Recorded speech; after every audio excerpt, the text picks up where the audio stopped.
To Justin Webb. You're listening to World Update from the BBC in London. How differently do we think compared to animals? That was the research goal for a project using some of the challenges in the classic Aesop's fables. Lucy Cheek is here to explain. She was one of the Cambridge University researchers who was part of the project. Tell us the Aesop a bit first. So Aesop's fable is that a thirsty crow in the desert came across a pitcher full of water, but the level of the water was too low for the crow to drink. So the crow had a brainwave and dropped pebbles into the water to raise the level so that he could reach to drink.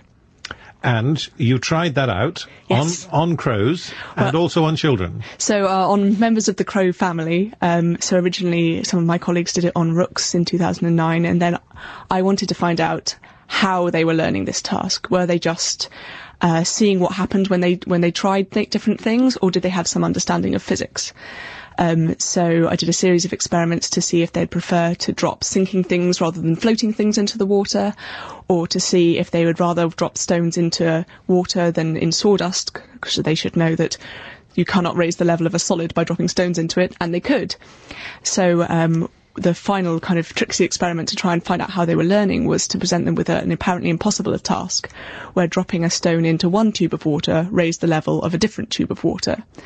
And my hypothesis was that if they were just learning by pure trial and error, they should learn this just fine because it's got the same movement cues. But if they had an understanding of physics, they should be very confused by it because it's physically impossible for that to happen. And the birds were completely confused by that, and they were unable to learn this task, having learned the other ones very well. And what we found was the difference with children is that children learned that task just as well as the other tasks. And the way we interpret that is that the birds were limited by their preconceived idea about what is and is not possible, whereas children, because it's children's job when they're developing to learn everything about the world, they're not limited by preconceived ideas about what is and what is not possible. So they're willing to learn about things even if they seem completely impossible. If two things happen at the same time, they're perfectly willing to believe that one caused the other, which is why children end up with all sorts of crazy beliefs like belief in magic. And it's why... And Father Christmas. Yes, well, exactly. It's not true, then. You're going to... Nonsense, I said nothing of the sort. So, you know, if a child claps its hand and it starts raining, the child is willing to believe that they caused that because the two things happen at the same time, whereas an adult human and an adult animal would know that that's impossible and would not learn a connection between those two things. Now, Lucy, I'm a believer in pure science, but, you know, you have to tell us, what is this going to do to help you understand and perhaps then help educate us? Because presumably understanding the way that children develop and the way they think is also going to help teachers. Yes, absolutely. It's very important to understand what children learn when they are learning and what they're abstracting when they're learning things. So one of the things that this research is showing that up until quite an old age, so we tested children up until the age of 10, children are very willing to learn in terms of the surface properties of things, that X event caused Y event, but they do not abstract the underlying rule in the same way as adults do. They don't say, well, it was caused by this mechanism, and then in the future reason according to the mechanism. They learn the very surface, simple associations between things, and then are willing to be proved wrong. So that tells us a lot about how we can tap the way that they naturally learn to be able to teach them better, especially with things like physics. And so what's next? What will you do next? So I would love to, there's a lot of things I would love to do. I'd love to find out how exactly children and animals are going about learning these things, much more kind of specific to what they're looking at and what kind of theories they form in their brains. But I also think that one very interesting approach is to look at why these children, and these are British children, have this willingness to believe that one thing caused another, even if it's impossible. Is it because they live in an industrialised society where they're constantly surrounded by electronic things that do work by seemingly magic? Or is it something inherent in being in childhood? So it'd be lovely to test, you know, non-industrialised society children particularly. Well, I'm sure there are lots of people listening to you in Africa who would be very willing to put their children forward. Yes, absolutely. Well, pay for me to go there and I will. Lucy, that's remarkable. Thanks so much indeed for explaining explaining that. Aesop's Fables, useful after thousands of years. Thank you. And we were talking about childhood yesterday, running away. We were talking about a little boy who ran away to Rome, managed to get on a plane. And there are lots of stories still coming in on the World Service Facebook page. Here's Nancy White, who says, I was about 10. I packed a small bag. I took it over to the neighbour's house. They let me stay for the rest of the day. Then my mum came over. My husband threatened to run away. His mother packed his bag and sent him out there. That is a bit harsh. Go to the World Service Facebook page. We're talking about children's or school children's clothing today. There's a bit of a controversy in Kenya. Have a look at that and tell us your own stories. This is World Update from London.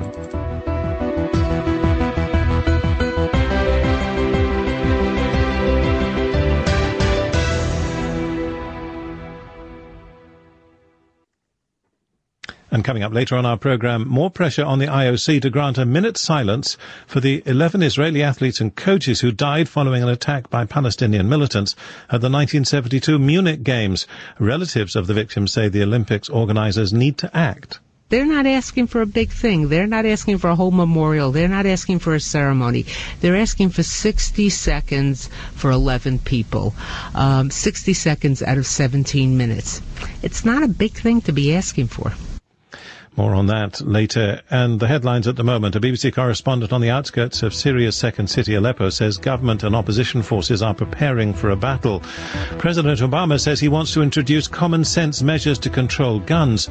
And a new guardian has been appointed for the children of the singer Michael Jackson, amid reports of a family dispute. Those are the headlines. This is the BBC.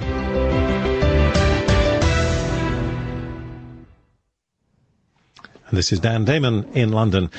Kenya's Education Ministry says it plans to unveil a new school uniform for high school students after pupils at a school in Central Province boycotted classes to demand shorter skirts. They described their knee-length purple skirts as ugly and unshapely, and that's caused a row in the country involving the clergy and the Minister of Education himself.